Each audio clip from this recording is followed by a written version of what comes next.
మనకు తెలియకుండానే మన నీడలా మన వెంటే ఉంటారు. వారు యమధర్మరాజుకు ఆత్మ చేసిన ప్రతి పనిని నివేదిస్తారు. అప్పుడు యమధర్మరాజు ఆస్థానం సభ లోకి ఆత్మను ప్రవేశపెడతారు. ఆ సభ ఎంతో విశాలంగా గంభీరంగా ఉంటుంది. అక్కడ యమధర్మరాజు ఒక ఎత్తైన సింహాసనం మీద కూర్చుని ఉంటాడు. ఆయన రూపం పాపాత్ములకు ఒకలా, పుణ్యాత్ములకు మరొకలా కనిపిస్తుంది.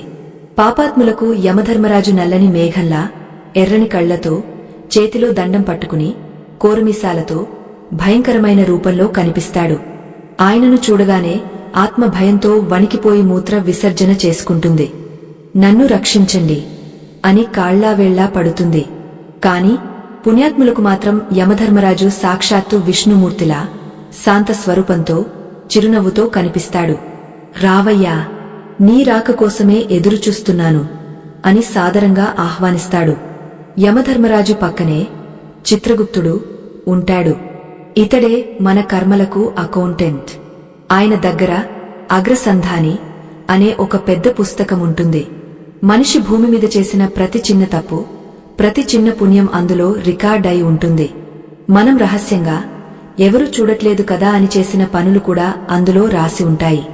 చిత్రగుప్తుడు ఆ పుస్తకాన్ని తెరిచి, ఓ జీవుడా, ఫలానా రోజు ఫలానా సమయంలో నీవు ఈ తప్పు చేశావు, ఫలానా వ్యక్తిని మోసం చేశావు, దీనికి నీ సమాధానమేమిటి అని ప్రశ్నిస్తాడు. అప్పుడు ఆత్మ, లేదు ప్రభూ, నేను ఆ తప్పు చేయలేదు, నేను చాలా మంచివాడిని అని అబద్ధం చెప్పడానికి ప్రయత్నిస్తుంది. మనిషి సహజ లక్షణం కదా తప్పు చేసినా ఒప్పుకోకపోవడం. కాని యమసభలో అబద్ధాలు చెల్లవు. ఆత్మ అబద్ధం చెప్పగానే అక్కడ ఉండే పంచభూతాలు సాక్ష్యం చెబుతాయి. సూర్యుడు, చంద్రుడు, గాలి, అగ్ని, ఆకాశం, భూమి, నీరు మరియు ఆ జీవి యొక్క అంతరాత్మ, హృదయం, ఈ 8 మంది సాక్షులుగా నిలబడతారు. సూర్యుడు అంటాడు, నేను చూశాను ప్రభూ, పగటిపూట ఇతడు ఆ మోసం చేశాడు అని. చంద్రుడు అంటాడు, రాత్రిపూట ఎవరికి తెలియకుండా ఇతడు ఆ పాపం చేశాడు, నేను సాక్ష్యం అని. గాలి అంటాడు, ఇతని ప్రతి శ్వాసలో ఉన్న దురాలోచన నాకు తెలుసు అని. ఇలా సాక్ష్యాధారాలతో సహా నిరూపించబడ్డాక ఆత్మ మౌనంగా తలదించుకుంటుంది. ఇక శిక్ష ఖరారు అవ్వడమే తరువాయి. యమధర్మరాజు తీర్పు చెప్పే ముందు ఆత్మకు ఒక అవకాశం ఇస్తాడు. నీ పాపాలకు పరిహారంగా నీ పిల్లలు ఏమైనా పుణ్యకార్యాలు చేశారా అని చిత్రగుప్తుడిని అడుగుతాడు. ఇక్కడే పిల్లలు చేయాల్సిన 5వ అత్యంత కీలకమైన పని తెరపైకి వస్తుంది. అదే రుణ విముక్తి. గరుడ పురాణం ఒక భయంకరమైన సత్యాన్ని చెబుతోంది. ఒక వ్యక్తి చనిపోయే సమయానికి ఎవరికైనా అప్పు ఉండి ఆ అప్పు తీర్చకుండానే మరణిస్తే ఆత్మకు యమలోకంలో విముక్తి లభించదు. ఆ అప్పు తీరే వరకు ఆత్మ యమలోకంలో త్రిశంకు స్వర్గంలా వేలాడుతూనే ఉంటుంది. లేదా ఆ అప్పు ఇచ్చిన వ్యక్తి ఇంట్లో పశువుగానో బానిసగానో పుట్టి ఆ బాకీ తీర్చాల్సి వస్తుంది. రుణానుబంధ రూపేణ పశు పత్ని సుతాలయ అంటే ఇదే. అందుకే తండ్రి చనిపోయిన తర్వాత కొడుకులు చేయాల్సిన మొదటి పని ఆస్తి పంపకాలు కాదు, తండ్రి ఎవరెవరికి బాకీ ఉన్నాడో కనుక్కుని ఆ అప్పులను తీర్చడం. మా నాన్న అప్పు మాకు సంబంధం లేదు అని ఏ కొడుకైతే అంటాడో ఆ తండ్రి ఆత్మ నరకంలో ఘోషించేలా చేస్తాడు. పిల్లలు ఆ అప్పు తీర్చగానే యమధర్మరాజు ఆత్మను ఆ బంధనం నుండి విముక్తి చేస్తాడు. ఇది చాలా చాలా ముఖ్యం.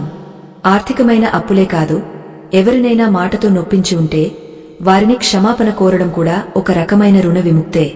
మన సనాతన ధర్మంలో తల్లిదండ్రుల పట్ల మన బాధ్యత ఎంత లోతైనదో ఈ విషయాలు వింటుంటేనే అర్థమవుతోంది కదా.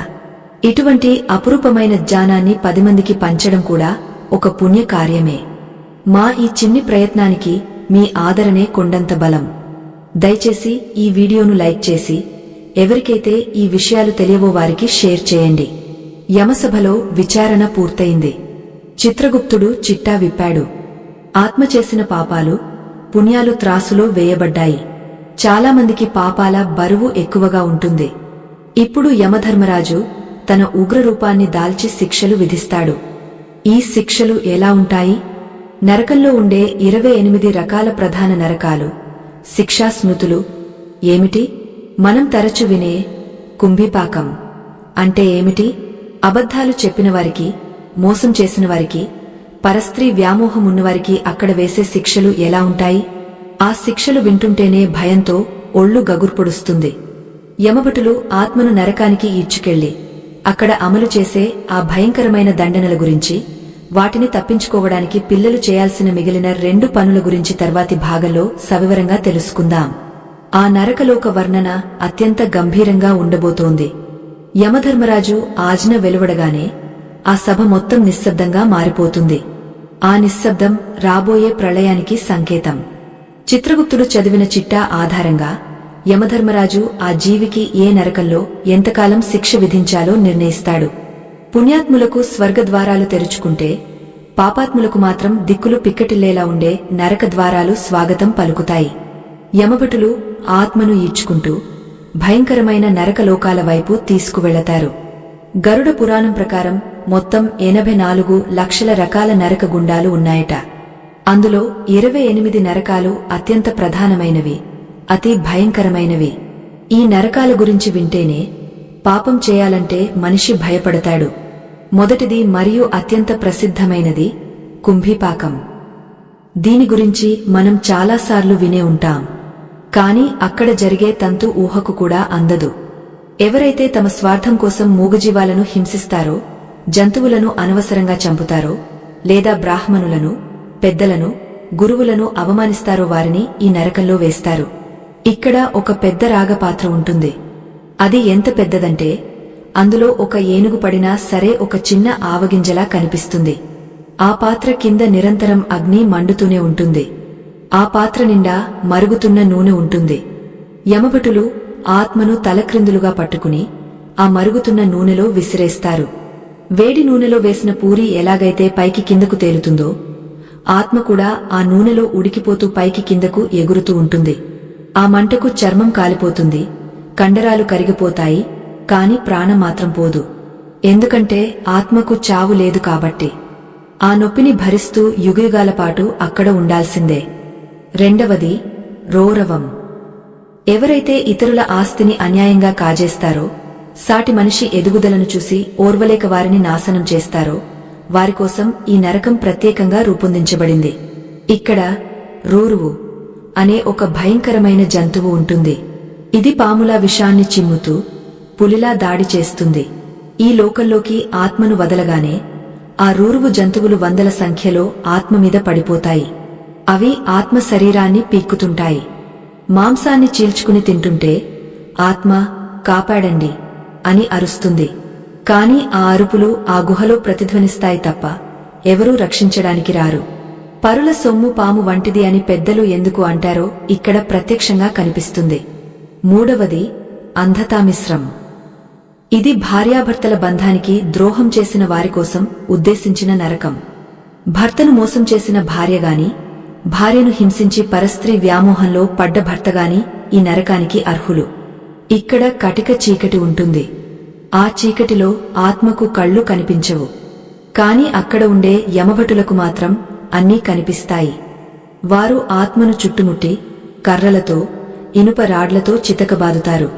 ఆ దెబ్బలు ఎటువైపు నుంచి వస్తున్నాయో తెలియక ఆత్మ దిక్కుతోచని స్థితిలో ఉంటుంది.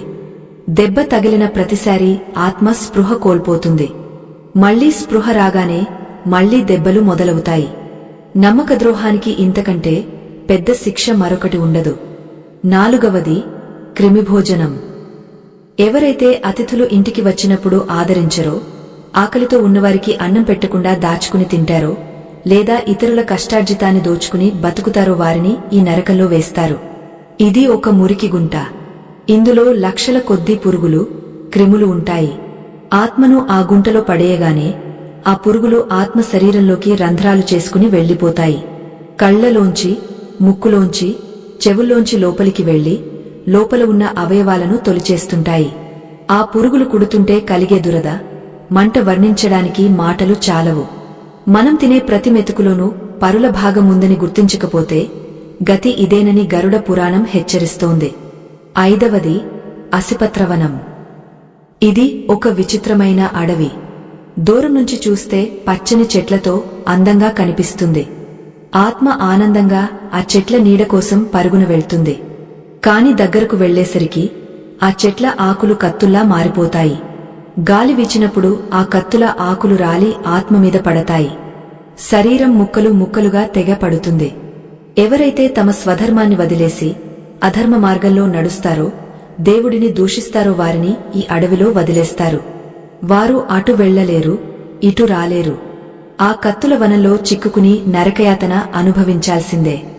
ఇలా చెప్పుకుంటూ పోతే తప్తమూర్తి, వైతరణి, శూలప్రోతం ఇలా ఎన్నో నరకాలు ఉన్నాయి. ఒక్కొక్క పాపానికి ఒక్కో రకమైన శిక్ష. అయితే ఇక్కడ ఒక ముఖ్యమైన ప్రశ్న ఉదయిస్తుంది. అయ్యో, మా తల్లిదండ్రులు తెలియక ఏమైనా తప్పులు చేసి ఉంటే, వారు ఇప్పుడు ఈ నరకాల్లో బాధపడుతుంటే వారిని రక్షించే మార్గం లేదా? పిల్లలుగా మేము చేయగలిగింది ఏమీ లేదా అని చాలామంది మదనపడుతుంటారు. దానికి గరుడ పురాణం ఒక అద్భుతమైన పరిష్కారాన్ని చూపించింది. తల్లిదండ్రులు చేసిన పాపాలను ప్రక్షాళన చేసే శక్తి భూమి మీద ఉన్నవారి పిల్లల చేతుల్లోనే ఉంది. ఇక్కడే 6వ పని గురించి మనం తెలుసుకోవాలి. అదే తిలదానం మరియు అన్నదానం. నువ్వులకు మన శాస్త్రంలో విశేషమైన శక్తి ఉంది. సాక్షాత్తు విష్ణుమూర్తి చెమట నుండి నువ్వులు పుట్టాయని పురాణాలు చెబుతున్నాయి. నరకంలో యాతన పడుతున్న ఆత్మల కోసం వారి పిల్లలు భూమి మీద భక్తి శ్రద్ధలతో బ్రాహ్మణులకు లేదా పేదవారికి నువ్వులను దానం చేస్తే ఆ నువ్వుల శక్తి యమలోకంలో ఉన్న ఆత్మకు చల్లదనాన్ని ఇస్తుంది.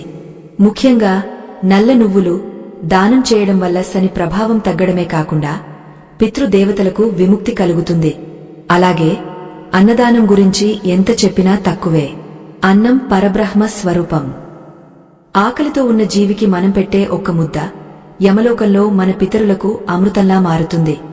ఎవరైతే తమ తల్లిదండ్రుల తిథి రోజున లేదా అమావాస్య రోజున పేదలకు కడుపు నిండా అన్నం పెడతారో ఆ పుణ్యఫలం నేరుగా వారి పితరులకు చేరుతుంది. యమధర్మరాజు కూడా అన్నదానం చేసే వారి వంశస్థులను చూసి శాంతిస్తాడు. వీరి పిల్లలు ధర్మాత్ములు, వీరి పుణ్యం వల్ల వీరి తల్లిదండ్రుల శిక్షను తగ్గస్తున్నాను అని ఆయన ఆజ్ఞాపిస్తాడు.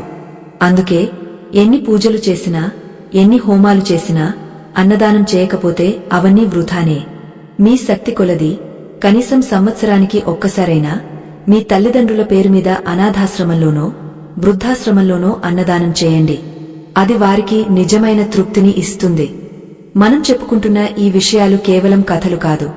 ఇవి మన జీవన విధానాన్ని సరిదిద్దే మార్గదర్శకాలు. ఈ వీడియోలోని విషయాలు మీకు కనువిప్పు కలిగిస్తున్నాయని భావిస్తున్నాను. ఇంతటి గొప్ప ధర్మాన్ని 10 మందికి పంచే ప్రయత్నంలో మాకు మీ సహకారం ఎంతో అవసరం. దయచేసి ఈ వీడియోను లైక్ చేయండి. మీ కుటుంబ సభ్యులతో తప్పక పంచుకోండి. ఇక ఆఖరి మరియు 7వ పని గురించి ఇప్పుడు తెలుసుకుందాం. ఇది అన్నింటికంటే శక్తివంతమైనది. అదే మహాలయ పక్షం మరియు తర్పణ విధి. సంవత్సరంలో వచ్చే 15 రోజులు అంటే భాద్రపద అమావాస్యకు ముందు వచ్చే పక్షం రోజులను మహాలయ పక్షం అంటారు. ఈ సమయంలో యమధర్మరాజు నరకంలో ఉన్న ఆత్మలందరికీ ఒక వెకేషన్, విడుదల ఇస్తాడు. వెళ్ళండి, భూలోకంలో మీ పిల్లలు మీకోసం ఎదురుచూస్తుంటారు, వెళ్లివారు ఇచ్చే తర్పణాలు స్వీకరించిరండి అని వారిని భూమి మీదకు పంపిస్తాడు. ఆ 15 రోజులు మన పూర్వీకుల ఆత్మలు మన ఇంటి చుట్టూనే గాలి రూపంలో తిరుగుతూ ఉంటాయి. వారు ఆశగా, మా పిల్లలు మాకు నీళ్లు వదులుతారా, మాకు ఇష్టమైన వంటలు చేసి పెడతారా అని ఎదురుచూస్తుంటారు. ఆ సమయంలో కనుక పిల్లలు బద్ధకించి తర్పణాలు వదలకపోతే ఆత్మలు నిరాశతో ఆకలి దప్పులతో తిరిగే యమలోకానికి వెళ్లిపోతాయి. వెళ్తూ వెళ్తూ మాకు ఇంతటి దుస్థితి కల్పించిన మా పిల్లలకు కూడా సుఖశాంతులు లేకుండా పోవుగాక అని శపించి వెళ్తాయి. ఆ శాపం చాలా బలమైనది. దానివల్ల ఆ ఇంట్లో పిల్లలు పుట్టకపోవడం, అనారోగ్యాలు, ఆర్థిక కష్టాలు వస్తాయి.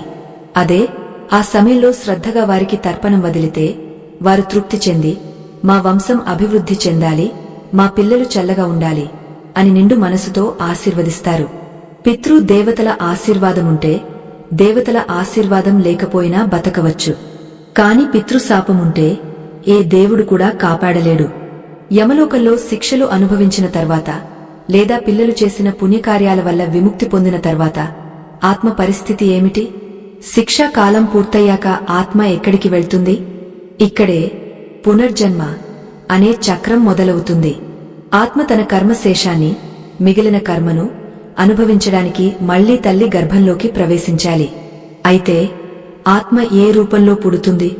మనిషిగానా, జంతువుగానా, పక్షిగానా అనేది ఆ జీవి చేసిన పాపపుణ్యాల నిష్పత్తిని బట్టి ఉంటుంది.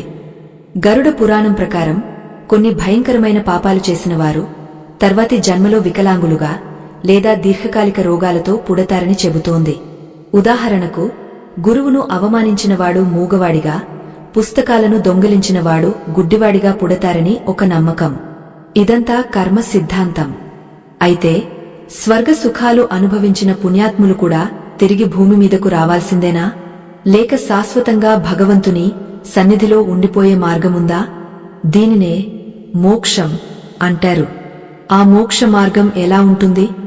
ఈ జనన మరణ చక్రం నుండి పూర్తిగా విముక్తి పొంది ఆత్మ పరమాత్మలో ఎలా కలుస్తుంది? గరుడ పురాణం చివరిగా చెప్పే ఆ పరమ సత్యమేమిటి? చనిపోయే ముందు మనిషి చివరి ఆలోచన ఎలా ఉంటే తదుపరి జన్మ అలా ఉంటుందట. ఆ చివరి క్షణంలో మనం ఏం ఆలోచించాలి?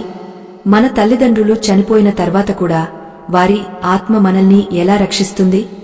ఈ అద్భుతమైన ముగింపు ఘట్టాన్ని, గరుడ పురాణం యొక్క సారాంశాన్ని మనం చివరి భాగంలో తెలుసుకోబోతున్నాం. ఆ ముగింపు మీకు ఖచ్చితంగా కన్నీళ్లు తెప్పిస్తుంది మరియు ఒక కొత్త బాధ్యతను గుర్తుచేస్తుంది. యమలోకంలో అనుభవించాల్సిన శిక్షా కాలం పూర్తయిన తర్వాత లేదా స్వర్గలోకంలో అనుభవించాల్సిన పుణ్యకాలం ముగిసిన తర్వాత ఆత్మ పరిస్థితి ఏమిటి అనేది అత్యంత ఆసక్తికరమైన మరియు గంభీరమైన ఘట్టం. శిక్ష లేదా సుఖం పూర్తయ్యాక ఆత్మకు మిగిలి ఉన్న కర్మశేషం, మిగిలిన కర్మ ఆధారంగా బ్రహ్మదేవుడు ఆ జీవికి తదుపరి జన్మను నిర్ణయిస్తాడు. దీనినే పునర్జన్మ అంటారు. గరుడ పురాణం ప్రకారం మోక్షం లభించేంత వరకు ఈ జనన మరణ చక్రం తిరుగుతూనే ఉంటుంది. ఆత్మ మళ్లీ భూమి మీదకు రావాలి, మళ్లీ తల్లి గర్భంలో పడాలి. దీనిని గర్భనరకం అని పురాణాలు వర్ణించాయి. నిజానికి యమలోకంలో ఉండే నరకం కంటే తల్లి గర్భంలో తలక్రిందులుగా వేలాడుతూ గడిపే ఆ 9 నెలల కాలమే అత్యంత కఠినమైన నరకం అని వ్యాస మహర్షి చెప్పారు. ఆకాశం నుండి వర్షపు చినుకు రూపంలో ఆత్మ భూమి మీదకు దిగుతుంది.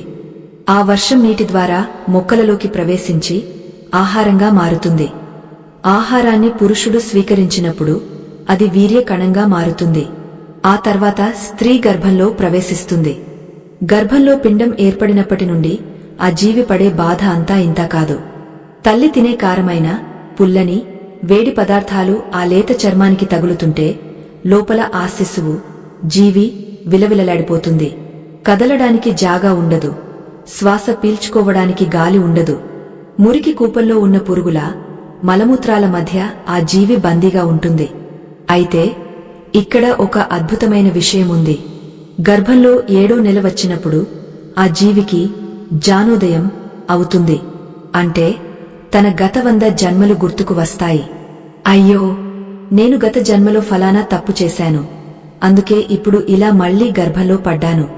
నేను మనిషిగా పుట్టి అహంకారంతో విర్రవీగాను. దేవుడిని మర్చిపోయాను. అందుకే నాకు ఈ గతి పట్టింది అని ఆ జీవి పశ్చాత్తాపంతో ఏడుస్తుంది. అప్పుడు ఆ జీవి భగవంతుడిని ప్రార్థిస్తుంది.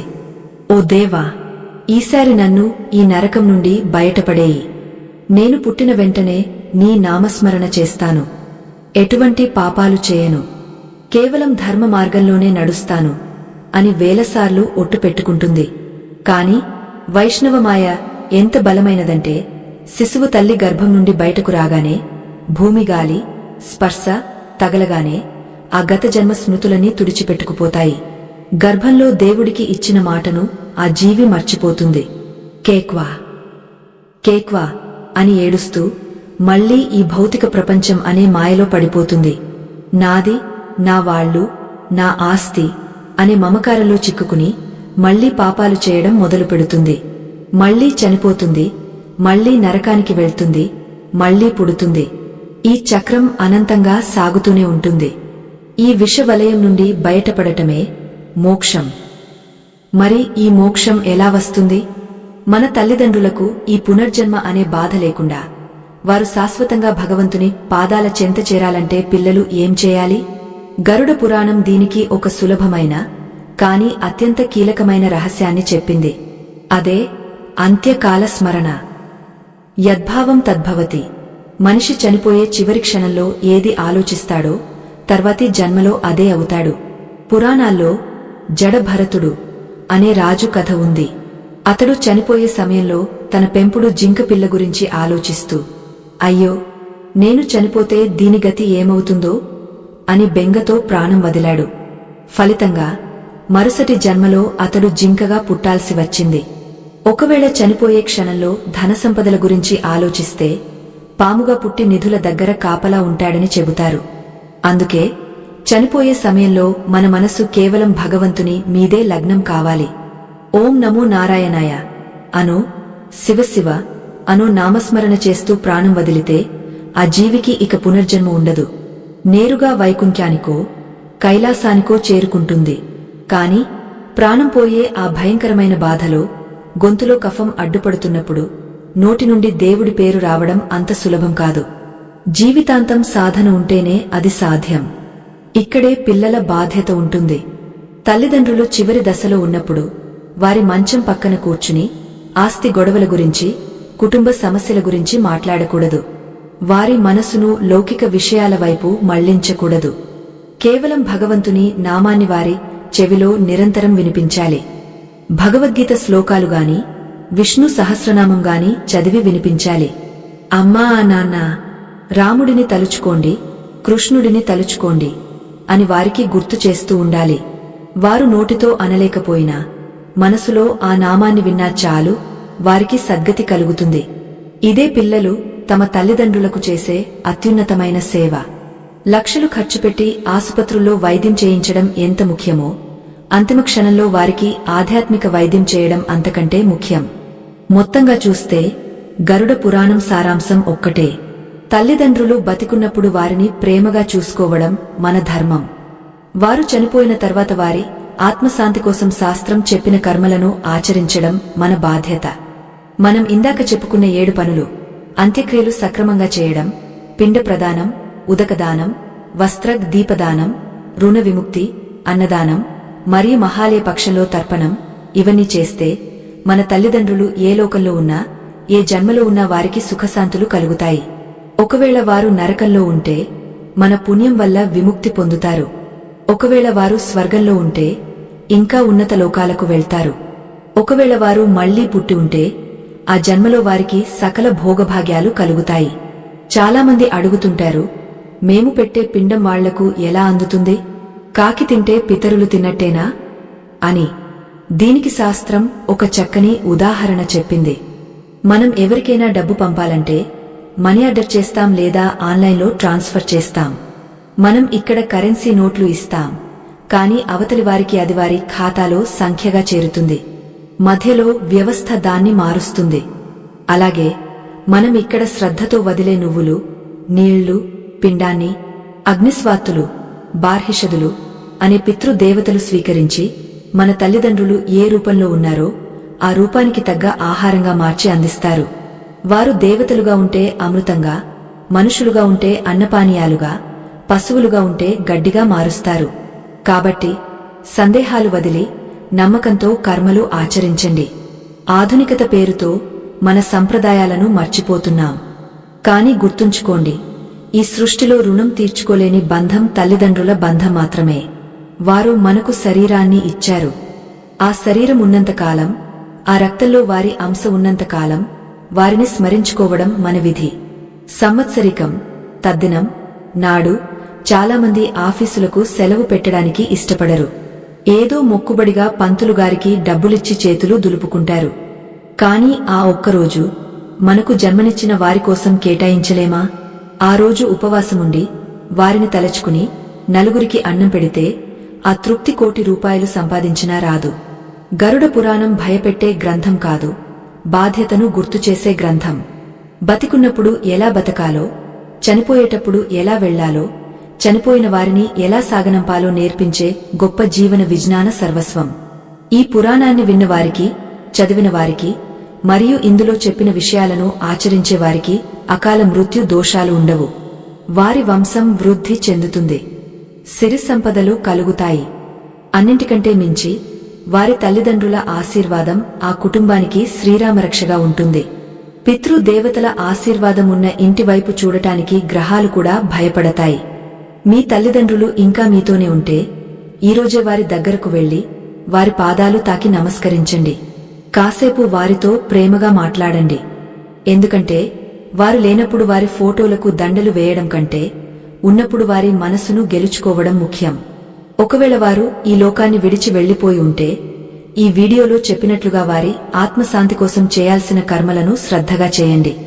మీ కళ్ల నుండి జారే కన్నీరు వారికి చేరదు, కాని మీ చేతుల ద్వారా చేసే దానం వారికి చేరుతుంది.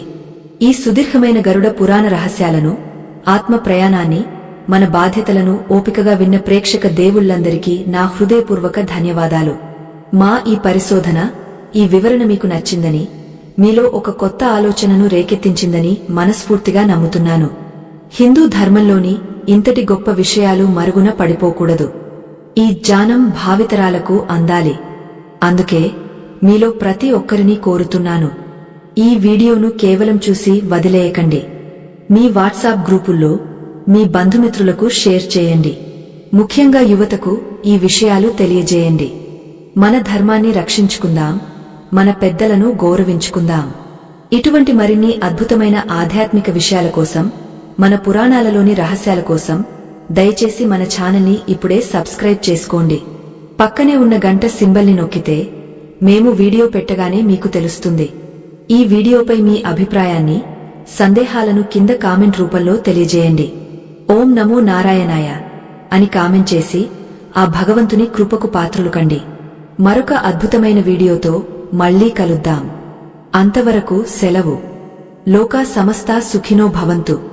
సర్వం శ్రీకృష్ణార్పణమస్తు. స్వస్తి.